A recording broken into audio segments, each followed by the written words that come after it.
right, good morning. It's Wednesday. This is a Good better evening, time to even. record. I feel better. It's Perfect. Wednesday, not Monday. Monday is, in retrospect, a really bad time for us to do our podcasting thing.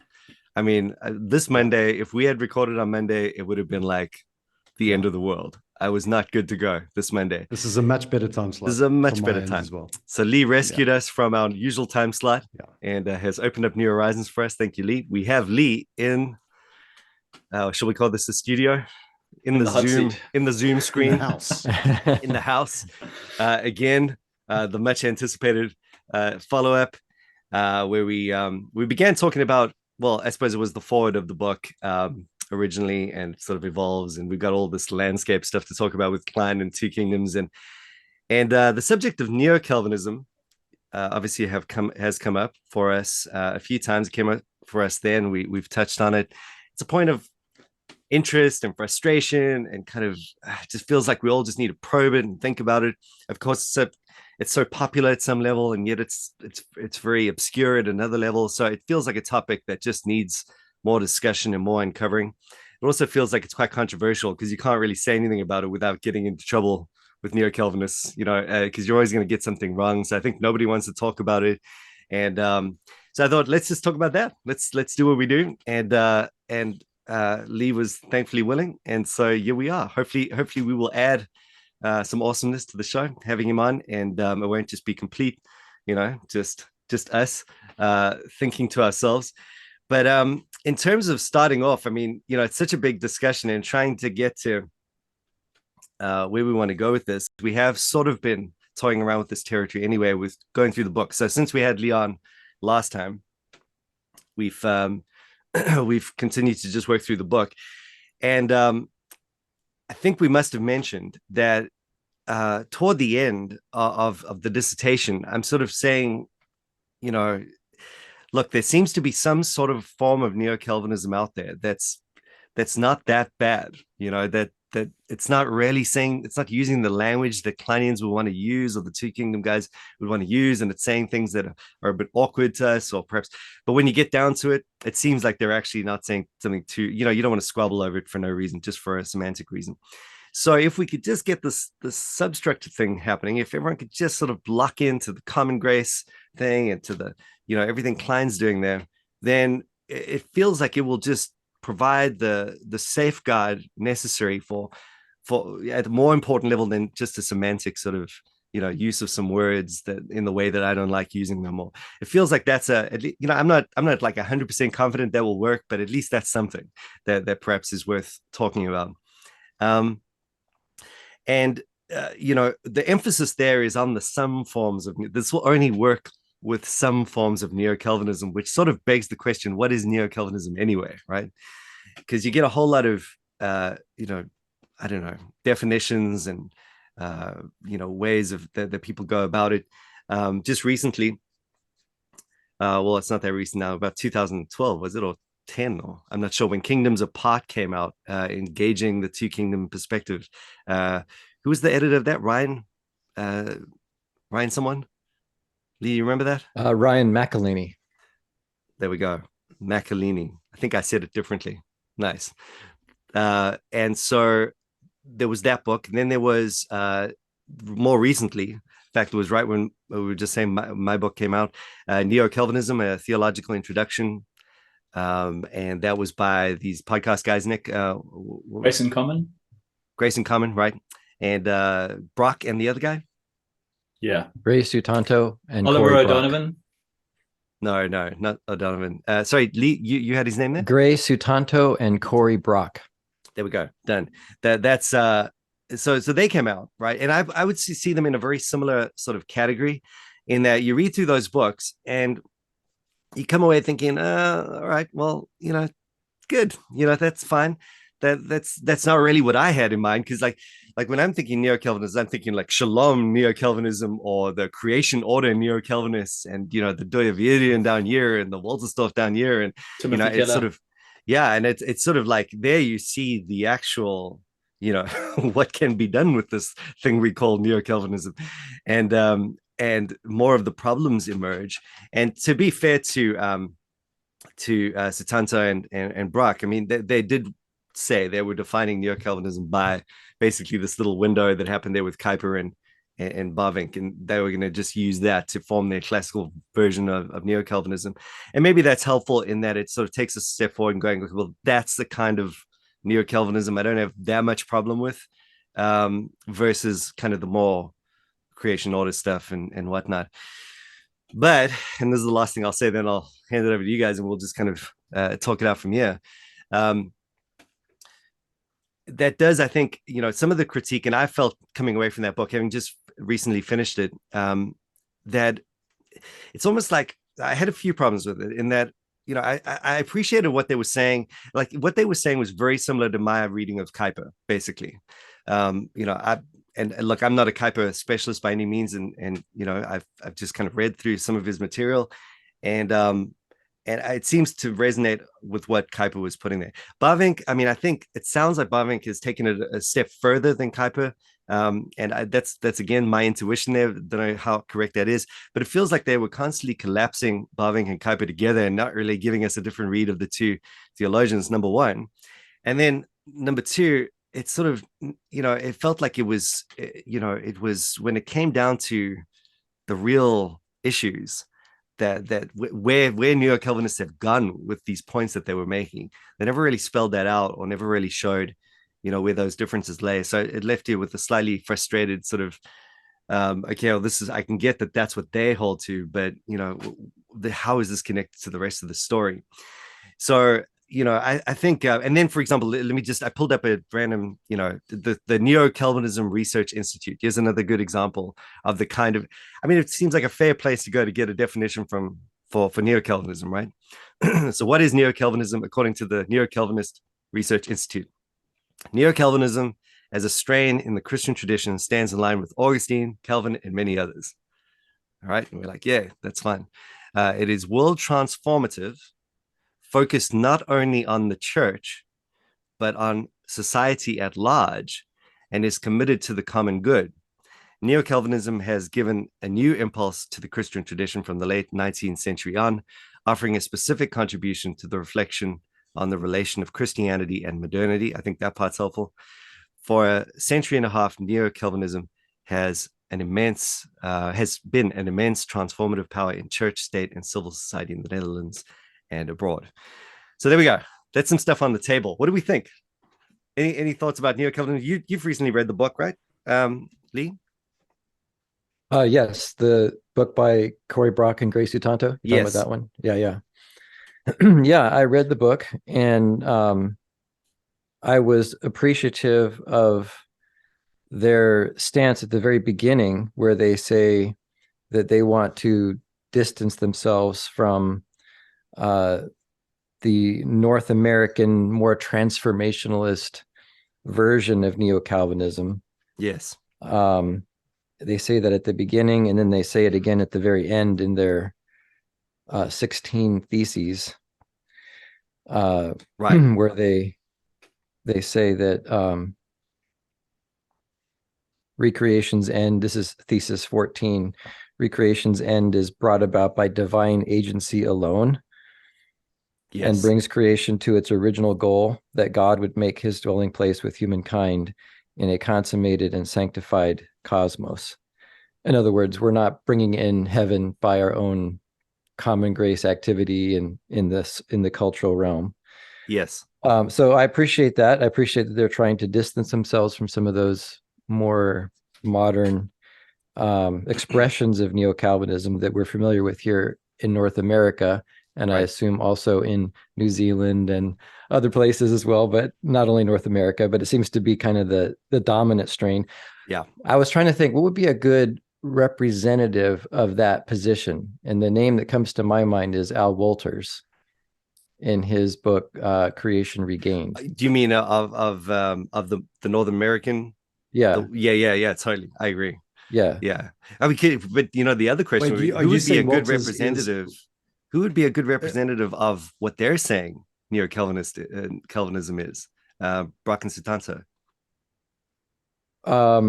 Today, modern day. Yeah.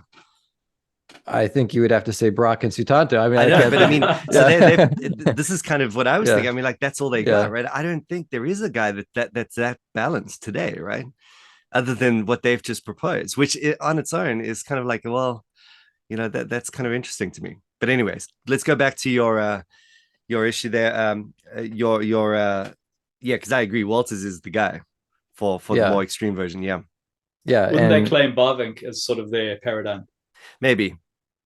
Yeah, but I mean, Yeah, I think like modern guy. That's sort of Yeah. yeah. yeah, It's and that's Copper what they're and doing Bavinck. in this book, Yeah. is that they're saying, let's go back to the original founders of Neo-Calvinism, to Kuyper and Bavinck, and look at Yeah. what they said.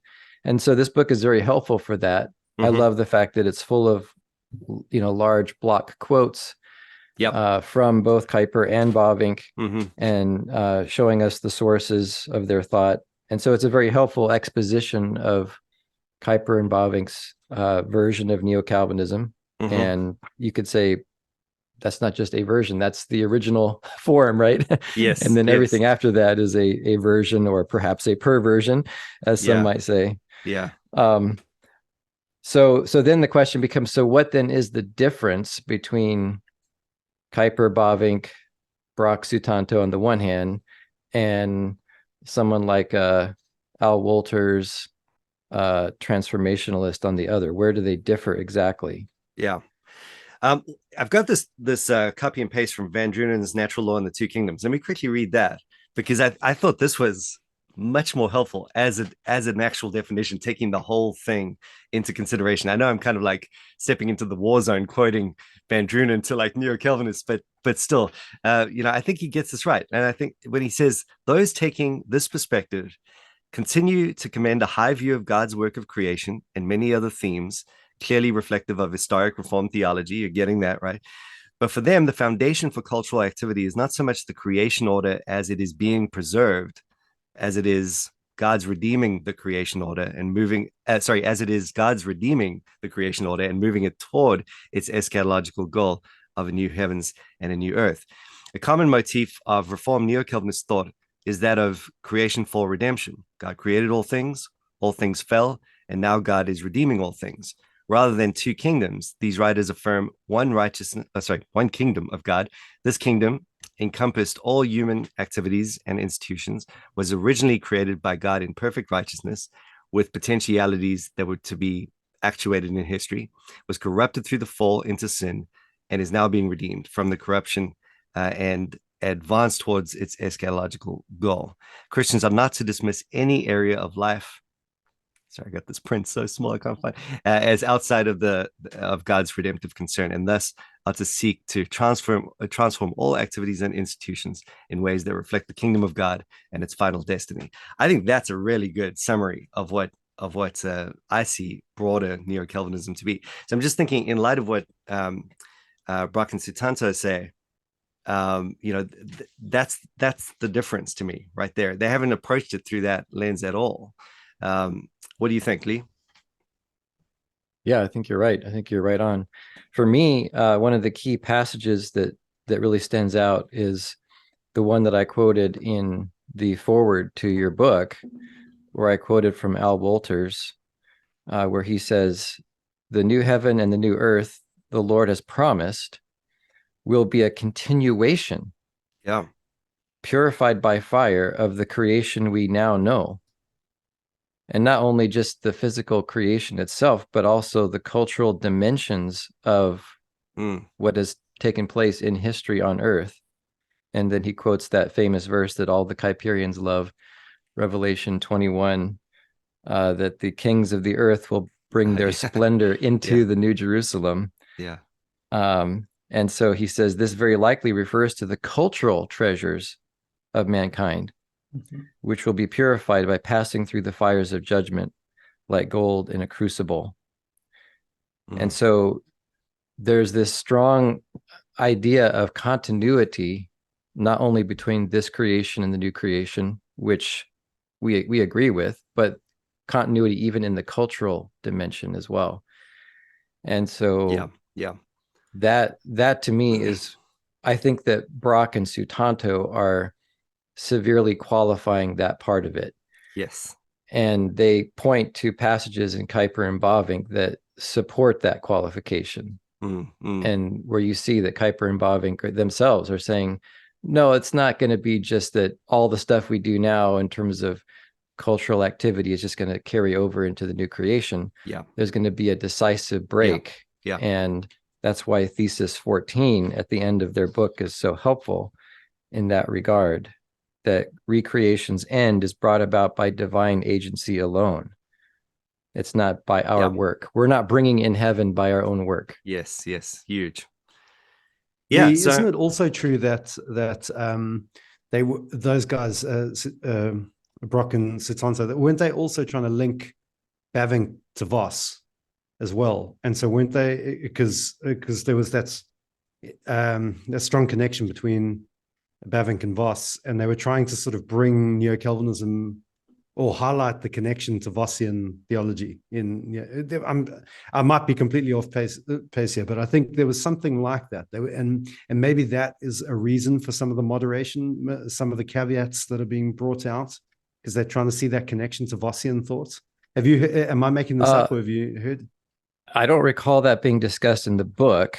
Maybe it wasn't in the book. Maybe you heard a podcast. I haven't read the book, but I've been listening to the podcast, so it might be from that. Nick, you've heard some of the podcasts, haven't you? A few of them, yeah. Haven't been tracking religiously, but yeah. Okay. So I'm sure that was a thing. I'm sure they were trying to connect it to Voss as well. It is broadly Dutch thinking, and Yeah. and I think I'm just wondering if maybe that project is a retrieval project because of the translation of the Dutch guys recently. So this is sort of a renaissance in Dutch thinking. Yeah.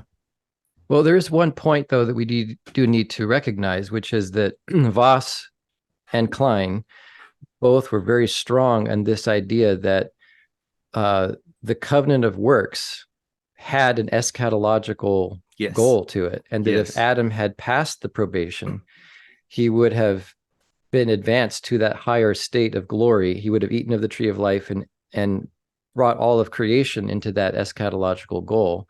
Klein uses the term Metapolis to talk about that. There's the cultural labors of creating megapolis, but then there's an eschatological fruition in Metapolis.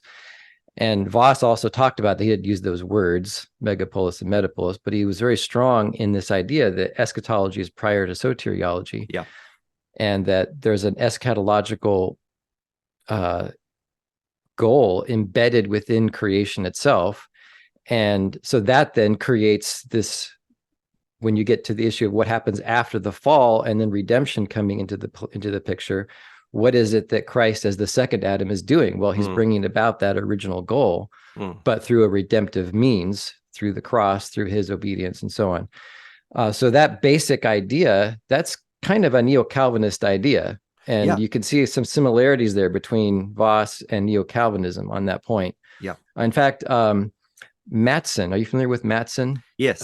Yes. He wrote a dissertation on Bavinck, specifically on this issue of Bavinck's understanding of the covenant of works and the original goal, and then how that's fulfilled in Christ. And of course, he's trying to, you can tell that Mattson is trying to provide a covenantal biblical theological basis for Neo-Calvinism, right? But he never connects the dots. So that book, the dissertation itself is great. Okay. It's an excellent dissertation, and it's totally compatible with everything that Voss and Klein are saying. Wow. But then there's like this little but at the end. You're like wondering, so how does it affect our cultural activity now post-fall? That's the question that doesn't really get answered. Yeah. So that in a way, Klein is a Neo-Calvinist in this sense, because he sees that eschatology of creation, and he sees Christ as fulfilling it. And therefore our view, Klein's view of heaven, is not that it's just floating around on clouds as disembodied souls, but it's the resurrection of the body to dwell in the new creation, the renewed creation. Yeah. And that's fulfilled through Christ. So there is a similarity there. Yes. But then the question becomes, what does the fall do to all of this? Yes. And how does the fall change it? And then how does common grace relate to that? That's the question. That's where we start to have some divergences. Totally. Yeah. Is the cultural mandate redemptive, or is it a refracted cultural mandate? Yeah, exactly. All right. So before we go there, just while we're thinking about covenant of works and eschatology and protology and that sort of thing, because I think this is kind of where we ended off. I remember us talking about it last time. as well. It's frustrating because we all feel the kind of, okay, well, there's this view that it's not dependent on God to bring in that eschaton. It's like, you know, in Neo-Calvinism, it feels like the mood is, even if they're not admitting it outright, that if you just redeem enough, you know, eventually you'll get there. You'll turn it into the eschaton, and we, you know, that's kind of it comports very well with postmillennialism. And I was thinking about that and thinking about, you know, where I think we've already mentioned a few statements by Walters, and there are some places you can sort of pull from authors that come very close to just kind of saying, you know, something like, even before the fall, there would just be this ongoing state. You know, this, I think you mentioned something similar like that last week, Nick, or there's this view out there that basically, good point.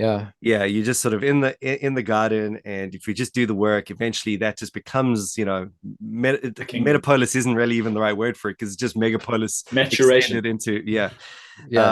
And so but like, where do you find that, like, that person that's actually making that point very clearly? It seems quite a weird subject. So I, you know, I was thinking about it. There are these lines. There's nothing explicit, but I think these are the things that bother me. All right.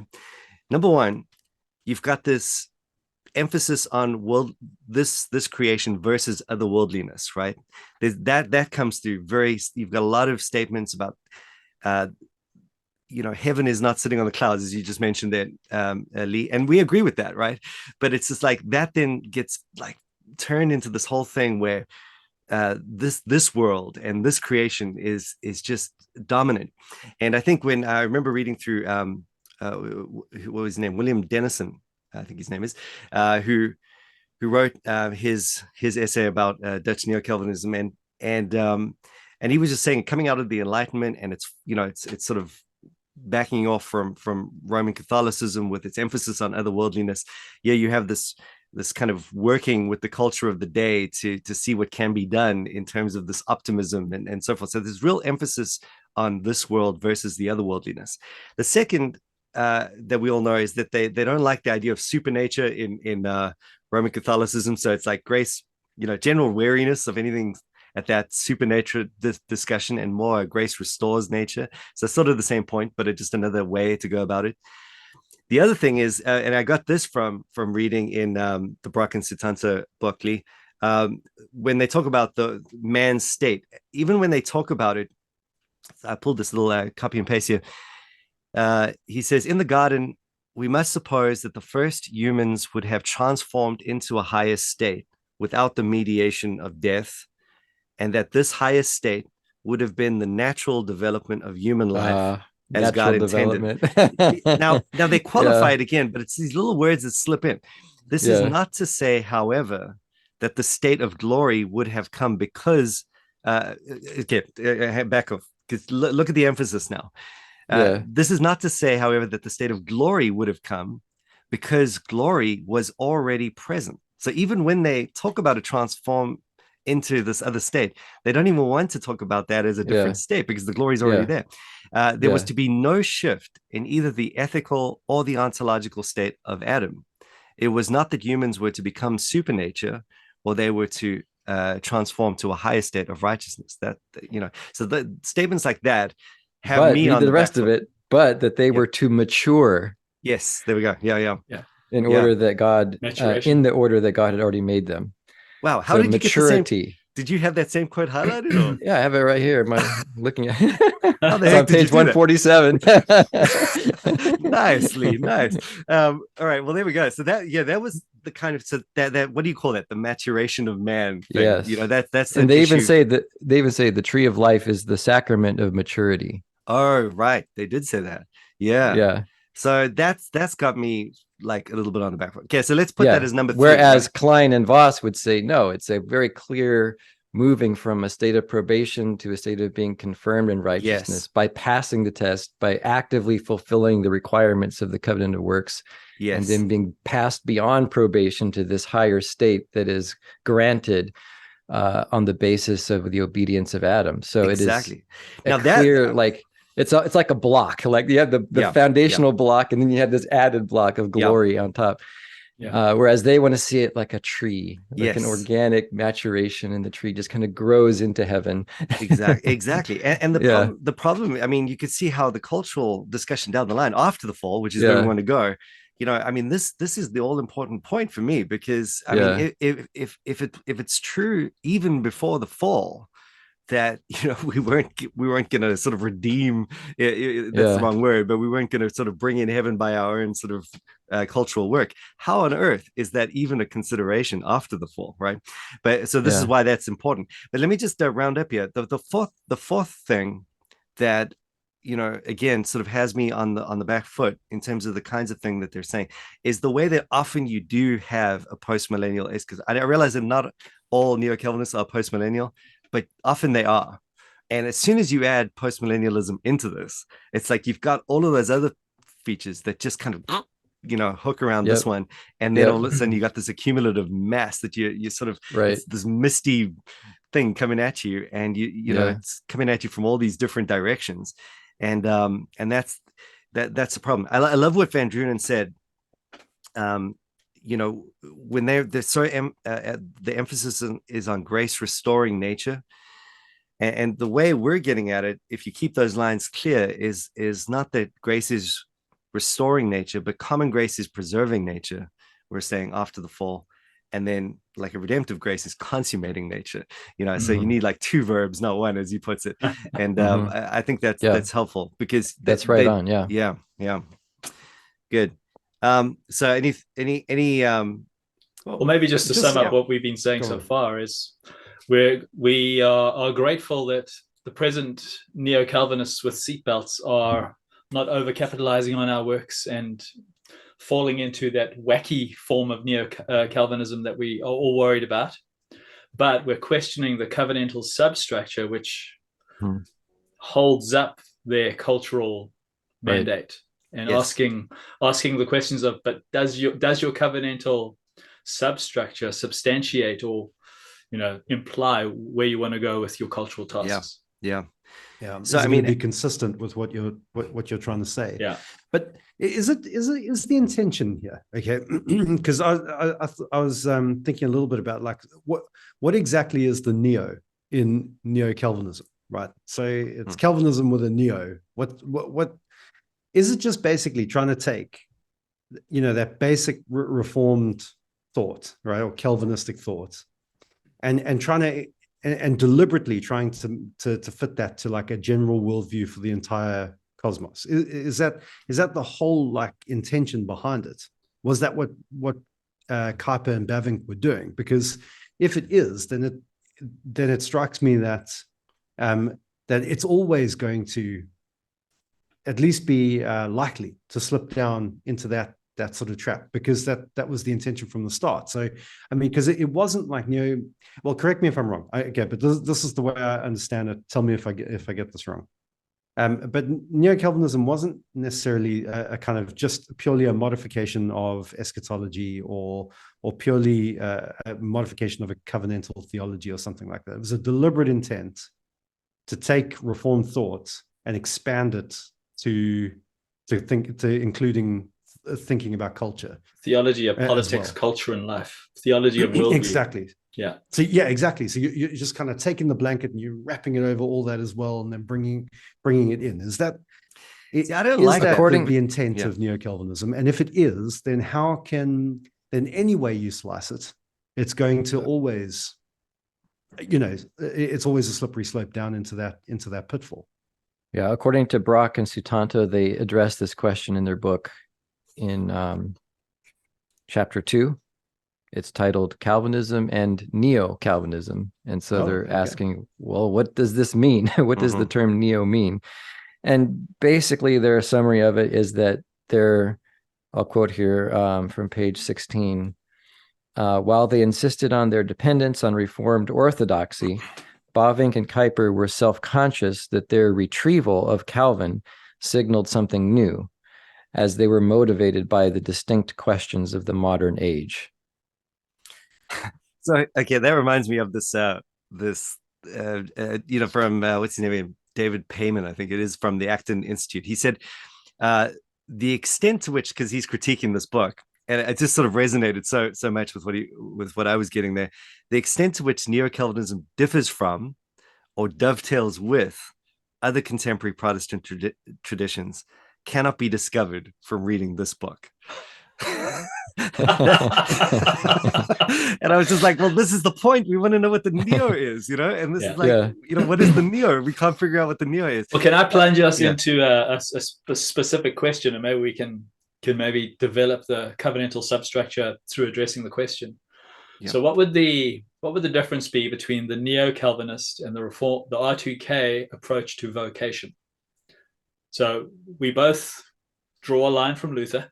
Luther redeemed the whole notion of vocation. It's not only those who have holy orders that have vocation, but we can all glorify God in our deeds. And we both have a covenantal framework that upholds our modern notion of vocation. So we both have a positive view of engaging with culture. We both are not Gnostic. We're both wanting to see a positive salt and light aspect. But what's the differences around how we would define vocation? Well, I've got another quote here from Van Drunen. Let me quickly throw this in. Proponents of this Neo-Calvinist vision often attempt to develop biblical models for what let me just fix my font 1 second. That will pay good dividends.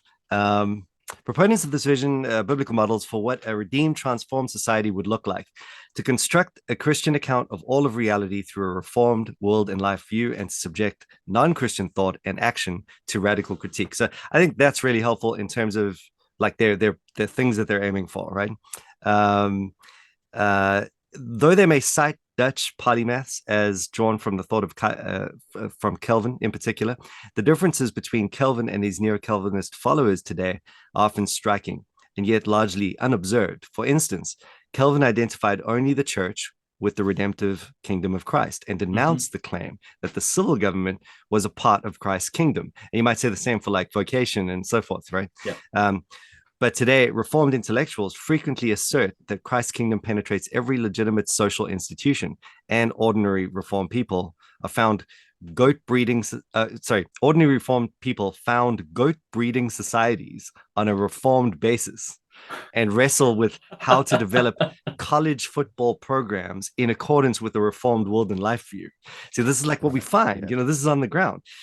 Whatever the points of continuity with the earlier tradition, surely some significant things have changed in Reformed social thought, and that's what's driving us all nuts here.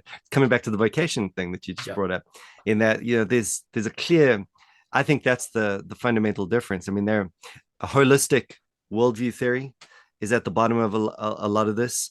And that they're not happy just to approach it as from the standpoint of a legitimate common grace realm. They have to have it all tied together. And as he says, what you've got a football team based on a Christian world and life view. It's just like, it's just what is going on there? There's something driving that kind of craziness, because you can hear Horton grinding his teeth while he sleeps, as you say these kind of words. Yeah, because I mean, we all care about football, as Christians, right? I mean, well, we don't care about football. No, but you know what I mean. Bad example. Actually, this is the wrong one in this room.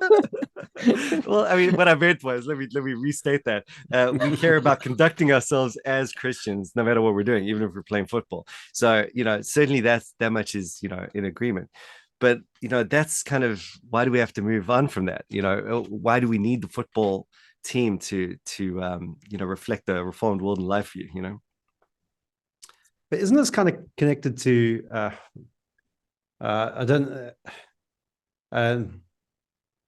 it's kind of connected to the whole idea that,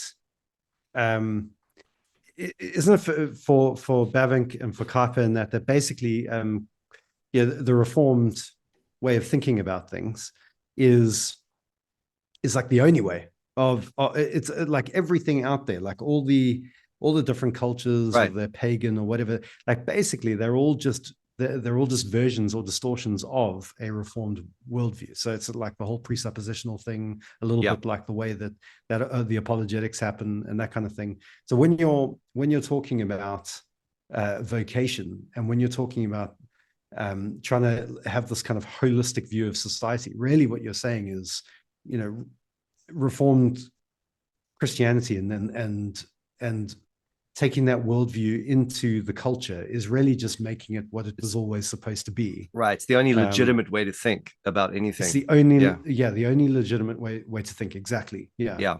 And so that ties into that creates like a different framework or paradigm for thinking about what is helpful or useful about vocation, because your vocation is, at some extent, you're doing that. You're restoring true humanity through your vocation. You're taking, and that's going to carry on into the eschaton. But whereas, so there's no place for, say, for example, seeing the value. I think we're talking a little bit about this in the previous podcast. Was often a critique from Neo-Calvinists to R2K guys is that we're basically stripping secular vocations of any kind of like ultimate value, because we're saying that there's no continuity for a dentist, to go into his dental work is not going into the new heavens and the new earth. And so we're stripping the value of being a dentist away. What's the point? Because it doesn't endure, it doesn't go through, there's no continuity. But actually, and that's why they're locating all their value there, because that's part of that way of trying to retrieve everything or make everything reformed, because making everything reformed is what everything is supposed to be. And so rather than seeing the value of vocation in simply your life lived for the glory of God, and doing good work and doing it fairly and suffering injustice and being salt and light in your space, that's okay. They can't see that as just being enough in and of itself. They have to see some kind of lasting eschatological value to the work that they're doing. Could I take a stab at answering Nick's question? Yeah, go for it. Okay. My analysis of this would be, we're talking about the question of how does the doctrine of vocation differ in these two different systems, in the Neo-Calvinist system versus the two kingdoms framework. Yeah. And maybe a lot of things could be said, but I would boil it down to two main things in my mind. And you guys tell me what you think about this. The two things would be, maybe broadly speaking, the pattern or standard that we apply, and then the goal that we have in mind.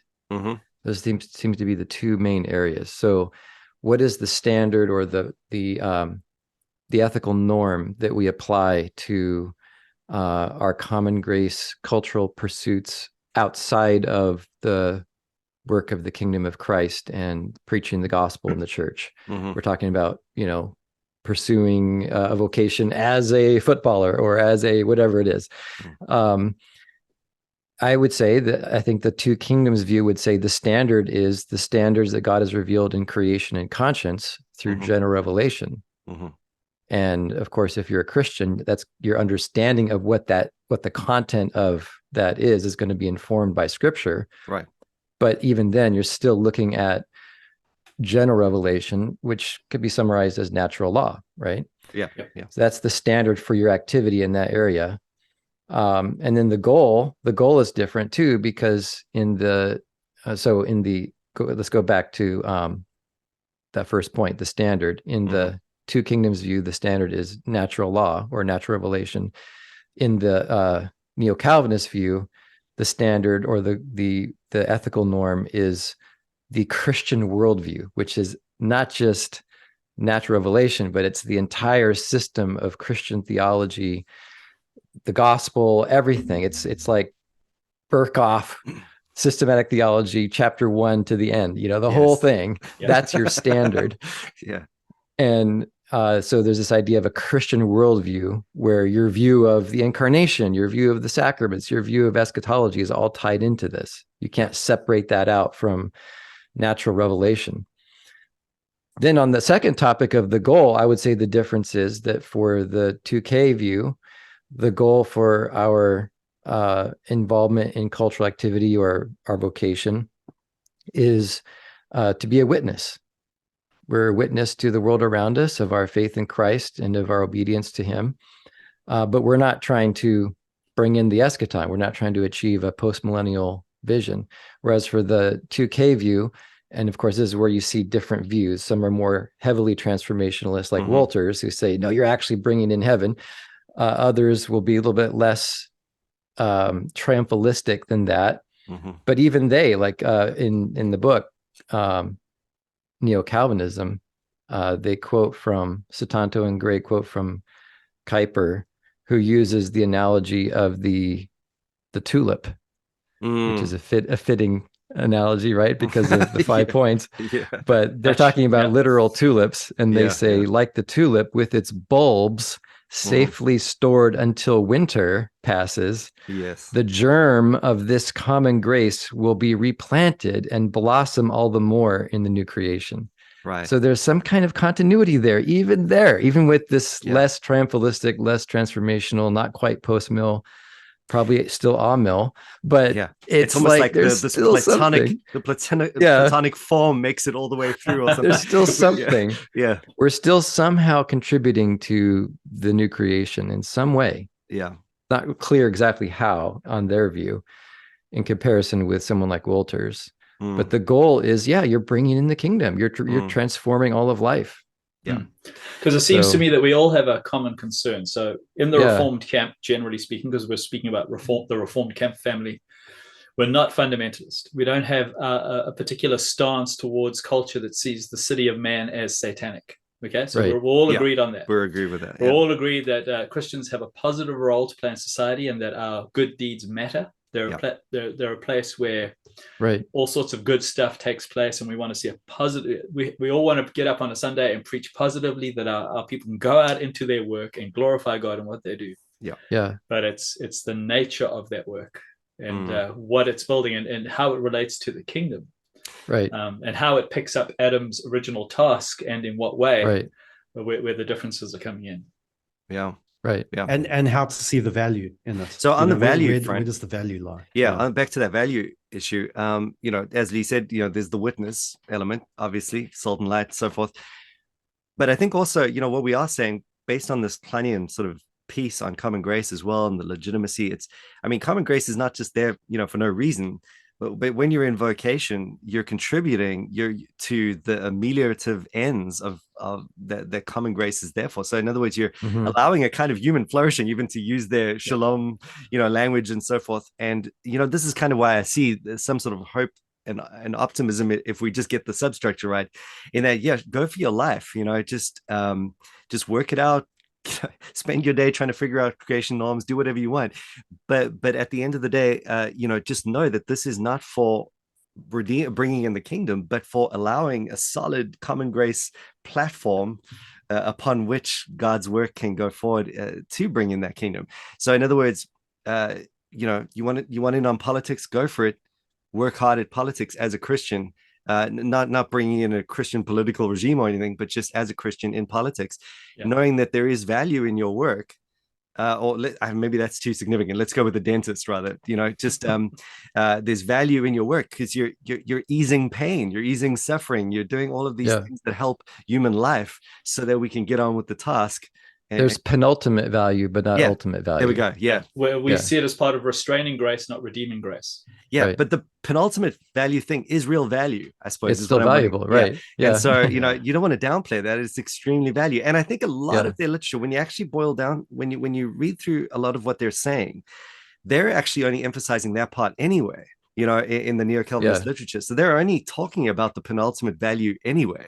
So it's just because they haven't delineated it that clearly, though, it's like everyone's nervous because they haven't got that category. So they're just fusing it all into this ultimate value.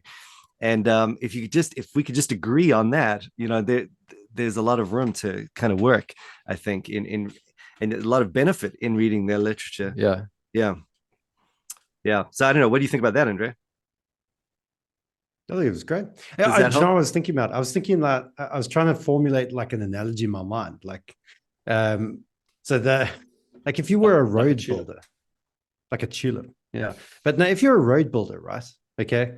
So it's like if you get into like the hardcore Neo-Calvinist thing, you're expecting to see that road in the new creation, right? Yeah. let's permit it for the sake of analogy. Yeah, permit it for the sake of argument. Okay. Yeah. But actually, there's lots of other value in building the road, and none of Yes. that value goes away just because you don't see the value of it, just because you're not going to see that particular road, those particular bricks that you laid.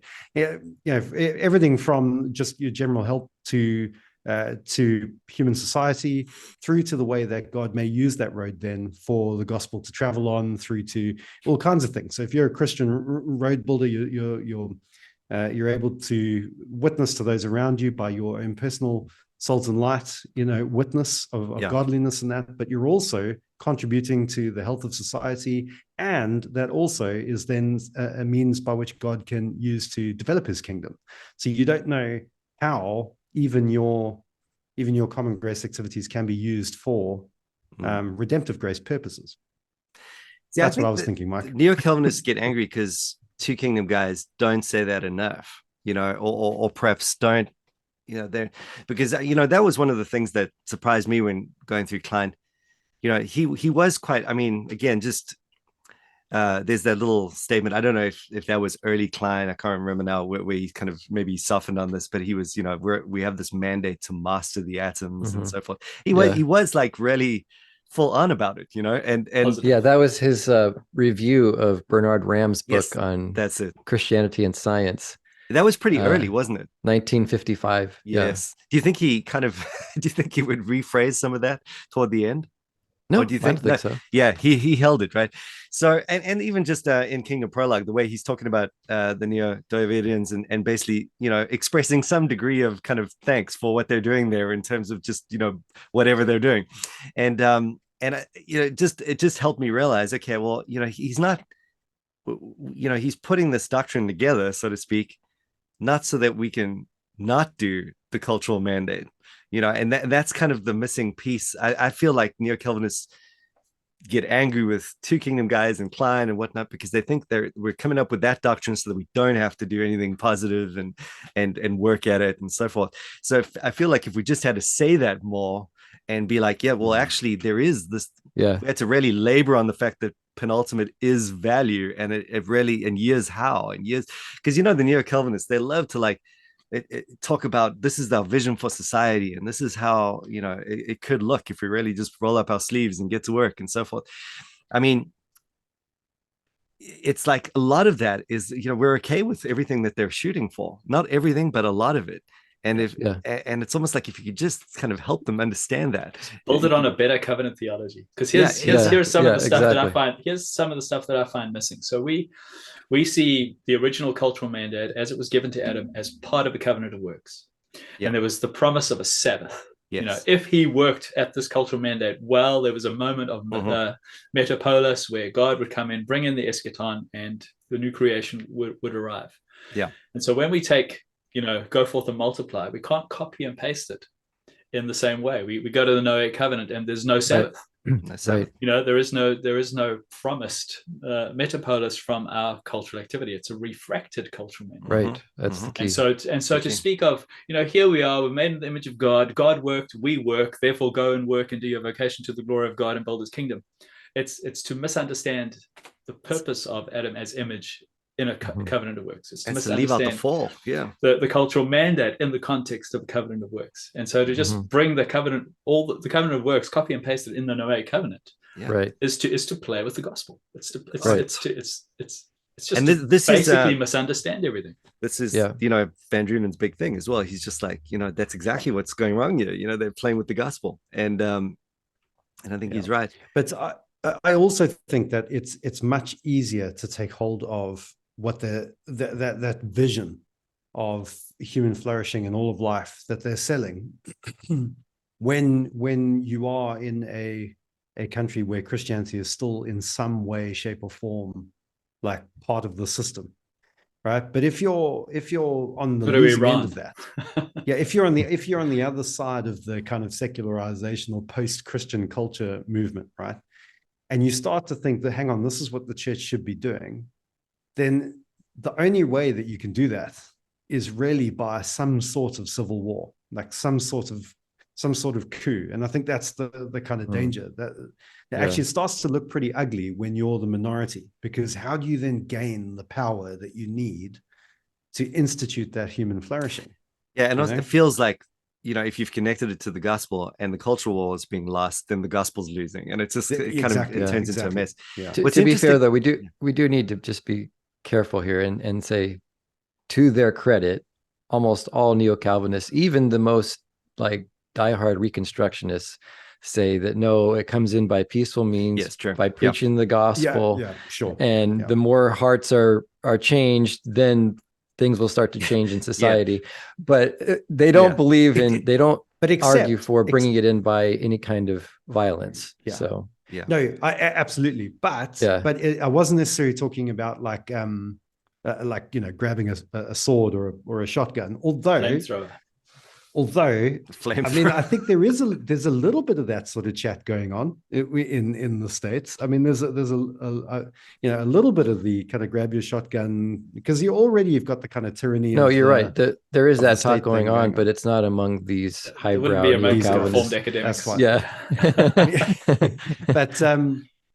But it's also just in terms of the kind of aggressive attitude, so it's not necessarily at the level of actually kind of getting your pitchfork. It's the part for me that's so disappointing by the rhetoric that starts to come out is when they start accusing the church of being responsible. It's because the church was sitting on the sidelines and seeding the culture. That's why we're in this terrible mess we're in. Like it's like it's like, no, it's I know, and Klein brings that out. It's like it's like if it's almost like you blame the church for being these martyrs. They were dying when they should have been winning. And it's sort of like that's to really blaspheme the work of the Spirit in many ways. It's just, Are you aware of the podcast Cross Politic, Lee? Yeah. Mm-hmm. So Cross Politic, and this is an in-house Baptist problem. But the one episode they got up and they said the reason America is as it is because of Baptists, because of complementarianism. Wow. Because of two kingdoms thinking and amillennialism. Yeah. Right. And so basically, Baptists sounds all about right, to be honest. because they have the theonomic post-mill approach is all about the family. They have they've woven their family into their theology. And then complementarianism, it's not their version of patriarchalism. So men aren't men if you're insisting on male headship in the home and the church. And then there's the whole two kingdoms thing. And then amillennialism, because you're not trying to build the kingdom, you're basically part of the problem. Mm-hmm. So they just lay all of society's problems at the feet of their theological opponents. And that is the cheapest, most disingenuous thing I can ever conceive of. Yeah.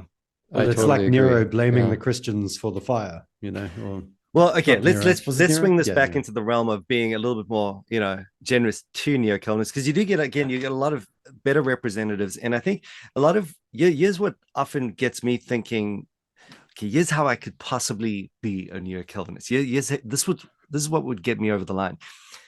They make the point that, okay, fine, yes, you've got your doctrine of common grace and, good old Kleinian stuff going on. It's keeping it all nice and airtight in your mind, and you figured it out. But ultimately, as we're sort of, as Andre, you were saying, it's sort of, there's this inbuilt aggression almost, even when they are the minority, even when it's not just going to be about, it's not like they can just flick over from being good old witnesses in society, and then when they've got the minority, then they become, theonomists. It's going to be inbuilt into their mentality, no matter what they're doing, and it's going to create this kind of this stance, right? So their comeback is that, as the same thing for us is happening on the now. On the other who side. are we talking about exactly? Are we talking about? I'm thinking about like, let's say you've got, let's bring it to New Zealand now, right? Okay. And let's say we have no hope of getting a Christian government at all, and that sort of thing, right? So you've got like 5 Neo-Calvinists, sitting on a park bench, and they're about the only ones in New Zealand that are holding that idea. And so what's going to be the difference between their approach to witness and culture and so forth? Then let's say start a blog, start a YouTube channel. Right. Exactly. So it's we might look exactly the same. We might all just concede the same realities, but there's going to be this aggression that we've seen. I think Nick and I can at least testify to something like that in New Zealand, where you see it like 5 guys causing a lot of trouble and maybe getting a little bit overly aggressive, even though there's no hope of ever having that be anything productive. But where I was going with that is that they could say the same thing about us, that that's a matter of them not holding their view correctly, you might say. The counter view, the counter retort there would be that we have our ducks in a row. We can figure out, we can hold it all in balance, but when it comes down to it, we have an essentially passive stance to culture. So we talk about this penultimate value in the cultural mandate, but actually, like, what are we doing? There is a kind of go Nick, go. You want to talk? So I wanted to push back. I know you sued the government, but not everyone does that. So here's what I think, because what is action? What is action? So here's what I define action as. Yes. I, as a pastor, stand up on the Lord's Day in front of the Lord's people, and I give them the Lord's word, which says, go and love your neighbor well. And I faithfully administer the means of grace so that they grow in their spiritual walk. For me, that is action. Yeah. And simply because I don't have a YouTube channel, simply because I don't have a media platform, simply because I don't have a streaming service, doesn't mean that I'm not equipping my people to live well. The faithful local church is the action that the Christian is called to pursue. Yeah. And simply because we're not doing it in a way that catches young people's attention in competition with Doug Wilson and the boys, doesn't mean that we're not being active. Yeah. Amen. We don't need a No Quarter November and pictures of ourselves with flamethrowers and cigars and using cuss words as a show of masculinity to try and take culture back to say, but by telling our men to be faithful husbands as Christ loved the church. Yeah. Telling them to be faithful parents and loving their children well. That is action. Yeah. So anyway, I just wanted to say that's good. What action should you be looking for? Right. And so I like that because, and I think everyone does admit, you usually do see this in the back and forth as well. Usually the Neo-Calvinists will admit or concede at some level that our inbuilt sort of position is going to have a greater focus on the work of the church and the word and sacrament and its place in the kingdom, obviously, right? Because that's where our focus goes. And I like that about the two kingdom position. I mean, it's just if you want to guard anything, right? If there's anything that you don't want to fall, even if we must err in some direction, I just want to make sure that that's not going anywhere. So I think that's a real plus. Plus, as you're saying, it's like it's real action in that it is an actual approach to bring salt and light into the actual world, not just the church service. In fact, you might say that is the only way we're supposed to be doing it. So there's that. Can I ask it? Oh, no, go for it. No, I was going to change subject slightly. All right. Feel free to do so. I was just going to ask the question, and this is actually a question a friend of mine was putting to me, was why is it, that Neo-Calvinism is just kind of like the default now? Like it seems that everywhere I go, I mean, even in my own independent evangelical, mostly Baptist network of churches, everyone's kind of defaulted to some kind of Neo-Calvinism. So I think it's because it's the simplest one. I think it's because they say God works, you're made in the image of God, you should work. There's no discussion of a covenant of works. There's no discussion of discontinuity. There's no discussion of a refracted cultural mandate. Continuity is always easier than discontinuity. It's a much simpler narrative for the common person who's not informed or schooled in the nuances of covenant theology to pick up on and latch onto. That's what I think. I think it's an easy sell. Well, and also it just deals it allows some sort of kickback to the problem of culture that everyone is feeling, whereas we're going emotional strength. So we're going, okay, listen, you have to suffer well and potentially die, and all of this stuff. And they're going, no, just light a flamethrower. And I mean, the culture is speak truth to power. There's the underlying narrative of our culture right now. Speak truth to power. We've got this whole political emancipation, liberation, theological, critical race theory driven thing where everyone thinks that speaking truth to power. Aren't we people of truth? And suddenly we've been appropriated for a cultural war where the same words, the key words, the hot buzzwords are Christianity, but aren't we against injustice? Aren't we for the poor? Don't we want to? Aren't we truth tellers? And it just it sounds so close to what we ought to be doing, and it just isn't. Yeah, totally. Well, I mean, I think we kind of summarized. I think we got to the root of all the problems there. I would like to also recommend Brian Estelle's book, The Primary Mission of the Church. Yeah. Because he does a great job of approaching this whole discussion from just the angle of the spirituality of the church. He doesn't even get into all the stuff about refracted cultural mandate and all that. Yeah, exactly. And he does it in a way that's it should resonate with most Reformed folks, because he's drawing on these resources from like the Scottish Presbyterian tradition and so on. Okay. Especially the seceders who were in the minority and who were, questioning the church state mixture and all that kind of stuff. And I think it's a great way of getting at this whole thing. It doesn't even deal with all the underlying covenant theology and eschatology. It just deals with what is the primary mission of the church. Right. Yeah. Should we be out there should we from the pulpit, we be weighing in on all of these cultural debates and so on. And so I like that book. I think it's a helpful way. It's a great book. Yeah. I recommend. Yeah. Good recommendation there. Yeah. Yeah, good.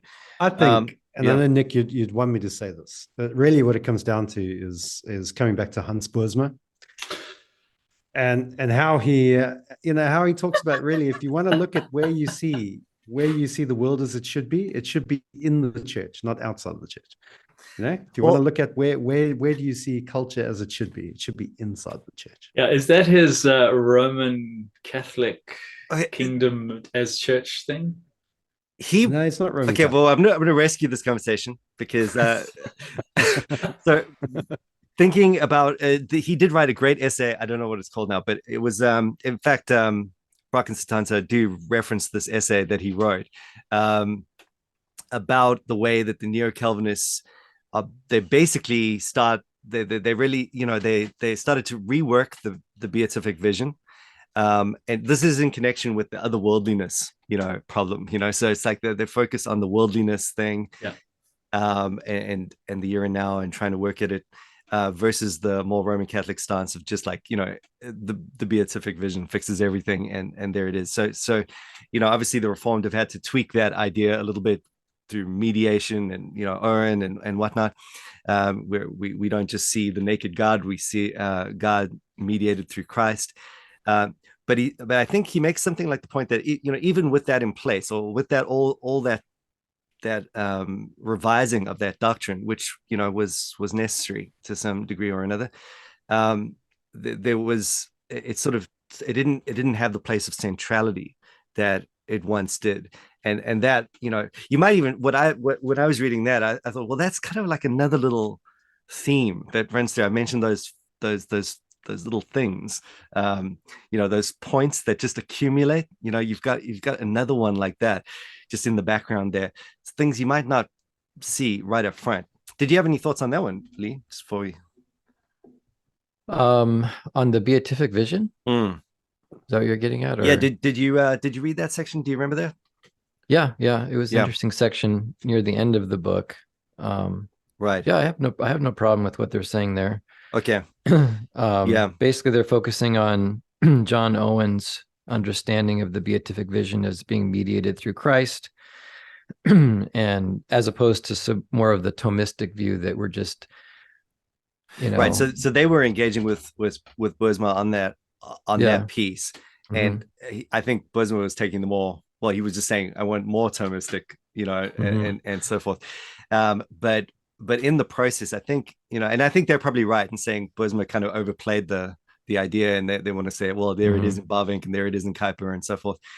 But I think what Boersma was getting at is that it just doesn't have the same, in the Thomistic sort of concept. It's like all encompassing. So you have this like beatific vision, that's everything, right? And it's otherworldly by its nature. And so that's going to put your focus on the eschaton rather than the here and now. And with all the revising that we've done to that doctrine, which was necessary, part of that, which was perhaps not what Brock and Sutanto was saying or conceding, was that it didn't quite have the place of centrality that it once did. So that could be another factor. Again, I'm thinking there about the covenant of works and Sabbath, You know, when I'm thinking beatific vision, I'm thinking like at the end of the day, that's what was promised. There was this otherworldly aspect upon the accomplishment of our labors. And that Sabbath goal was, even before the fall, very otherworldly in some sense. Yeah. Well, I don't know if I like that put it that way. Otherworldly. I'm a little bit uncomfortable with that. Yes. Because Klein is very strong that the eschatological state is not otherworldly. It's a real, he calls it heavenized earth. Yeah. It's earth that has been glorified, almost like the glorification of our bodies. And I remember even in class, sometimes he would get kind of speculative, and he would say, you know, we don't know for sure. We don't really know exactly what heaven is going to look like, but he says that he imagines it as being not all that different from our current experience. Like even the same geographical features of the planet will still be there, but you know, we're going to be walking in this planet with glorified bodies, and the planet itself will be heavenized. Yes. And it's going to be somewhat different from our experience now, obviously, but he doesn't want to see too much discontinuity and think of it as just being some sort of completely new creation out of the blue. No. So you're right. And that comes back to a point you were making earlier. That is our point of connection with Neo-Calvinists. You don't want to diminish that. Because I think that is true. And you know, we're not saying whatever, I don't know, the Roman Catholics were saying, or whatever, you know, other versions of this. When I say otherworldly, though, I'm trying to get at the heavenized part of the heavenized earth. And, you know, it's not the right. It's not the right language. Yeah. But to be fair, even for Boersma, he's just pushing back against that kind of like almost too much continuity. So he's just, you know, I mentioned this, I think last time we spoke, when Lee was on the podcast, that his thing is like, we've gone from being, you know, from a view that says we have no idea what heaven's going to be like, you know, there's no point even trying to imagine it, to being, we almost have total assurity of what it's going to be like. It's almost like we know too much about it now. And I think his thing has been just pushing back against that and saying, no, hang on a second, it's okay to acknowledge some mystery, some discontinuity. There is something there that will surprise us, you know. I think in that whole debate, what it does highlight is that sometimes when we have a distinctive in our theology, let's take the Neo-Calvinist distinctive of continuation of our good works, is that we can try and reshuffle the whole deck, the whole systematic theology to sort of serve that point. And so to hear about them drawing on the incarnation as a way to incarnate our own good deeds in the new creation, and it feels like a reshuffling of the deck around their central point. And that's just something we have to guard against in theology in general. Here's a little quote from his essay. It says, in many ways, Neo-Calvinists in the wake of Herman Bavinck have attempted to remake the Reformed tradition in their own image. But the Reformed tradition, particularly, though not only, the Puritan and experiential strands, did not have in mind a continuing cultural transformation when they thought of the eschatological future. Instead, they followed the mainstream of a Christian tradition whose otherworldliness was a safeguard for the theocentric theology of the beatific vision. So there we go. Never thought I'd end a podcast with a quote by Boersma. Mike, I think it's progress. What do you think? I think I'm leaving this podcast. Is that from his book or from no? That's from the essay that they were critiquing. I think if you, it's in a footnote in that book. I'll find Mike it. Will put it in the show notes. I mean, Boersma's early work on Baxter is outstanding. You know, the hot peppercorn, that's his PhD. Right. Oh, okay. Yeah. He absolutely nailed Baxter, but I think he's drifted from his roots. Okay. He has drifted, to be fair. Yeah. Interesting. Yeah. So anyways. One of the things that I learned from Klein that I really appreciate about him is his emphasis on we've been talking about this whole episode, but his emphasis upon eschatology, upon the hope that we have of the resurrection of the body, the new creation, heavenized earth, and the way that he spoke of that because the reason why it's important is because it affects how we live now, right? If we're thinking about heaven in the right way as our true hope, then it will affect how we live now. And so that changes then our outlook of like the Christian life and how we live in this world, how we live in this passing evil age as pilgrims looking forward to heaven. And he was very critical of postmillennialists who downplayed the amillennial eschatology as being, oh, that's just pie in the sky. You're just, just thinking way off in the future and some like Deus ex machina salvation at the end. We're looking for salvation now, here in history, in time, on earth, for victory on earth. That's how a lot of the Rushdoony postmillennialists talk, Yeah. Doug Wilson, we're looking for victory on earth now in history. And you amillennialists, everything is pie in the sky, waiting into the future. You're no different from a dispensationalist who's just looking for the rapture. Right. And he's like, no, you guys don't get it. This glorious eschatological future that Christ has purchased for us and that is guaranteed for us, and that we have the Spirit as the down payment of, and that we, every Sunday when we gather together with God's people, we have our hopes and our desires for that glorious future stirred up even more through the preaching of the gospel and word and sacrament and so on. That's real. That future eschatology, that is victory. Yeah. And the victory that you're looking for on earth in time, that's nothing. In fact, even according to your own eschatology, it's going to end again with another revolt and another rebellion and failure. Right. Why are you putting your hope there? Yeah. So he was very strong on saying we need to whet our appetite and make ourselves even more heavenly minded, enraptured with. Well, yeah, it's called, they would accuse us of being heavenly minded and otherworldly, but he's saying no, it's the opposite. It's not otherworldly heavenly mindedness in that pietistic sense that is as if we're just like escaping our problems. Yes, it's actually very real. Heaven is a real solid thing, and it's real that it's going to happen, and it's already been guaranteed for us by Christ, the second Adam. He's already fulfilled the merit that earns that for us, and we have the Spirit as a down payment, as a foretaste of that. And so we should be even more longing for that. And the fact that you guys are putting your hopes in these preliminary earthly things, like some sort of golden age or some kind of cultural transformation that is not really the eschaton, it's just some passing thing, that you guys are the ones that are selling yourself short and losing out on the real substance, the real gold that is out there. You're putting your hope in some kind of fool's gold. The real gold is heaven. And heaven is awesome, and heaven is wonderful, and heaven is solid and real, and it's this glorified, renewed creation, and we're going to have glorified bodies, and we're going to exercise dominion over creation in those glorified bodies. We're going to reign with Christ on the earth, Yeah. And he's like, if we would just have more of our hope set on that, just think how that would change our lives and the way we think about things now. And it would help us to be even better at loving our neighbor and being involved in our vocations and all those things. But we have our heart set on the true reward, the true heaven, not some sham fake thing that's just going to pass away anyway. Yeah. Amen. Amen. Somebody accused him of saying, you guys are just, all you talk about is pie in the sky. And he said, give me more of that pie. He literally lifted up his eyes to heaven when he said that. He said, I want more of that pie. That's the thing. That's the reality. Yeah. Classic. So, oh man, brilliant.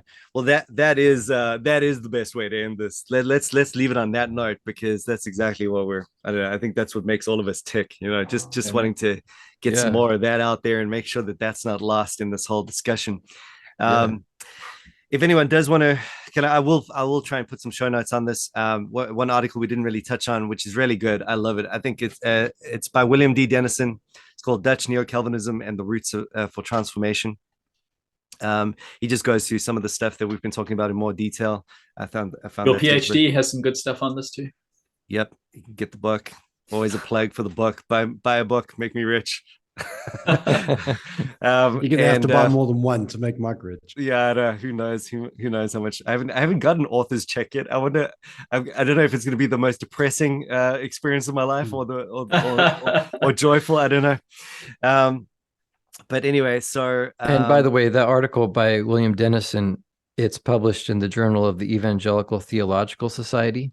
Yes, and so all of their back issues, not the most recent, like the past 2 or 3 years, but this was published in 1999, so it would be available. Yes, on the Jets website. I did check. That one was just, you could Google it, and I think it's been sort of put on a whole lot of other websites as well. So definitely worth a read.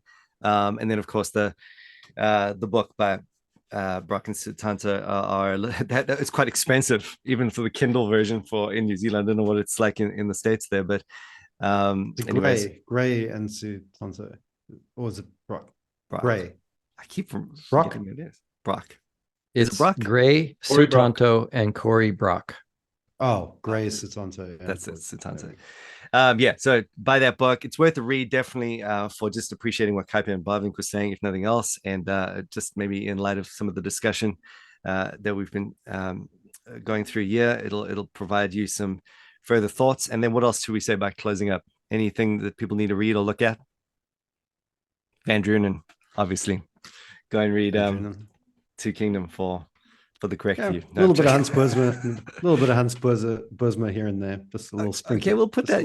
Let's put that in there. That crazy little essay that he wrote. That was good. Right. All right, thanks, Lee. Really appreciate the time again, brother. It was always good. Right. Always good talking to you. And good talking to you as well. All right, I will see you guys hopefully before the eschaton. Here comes the jingle.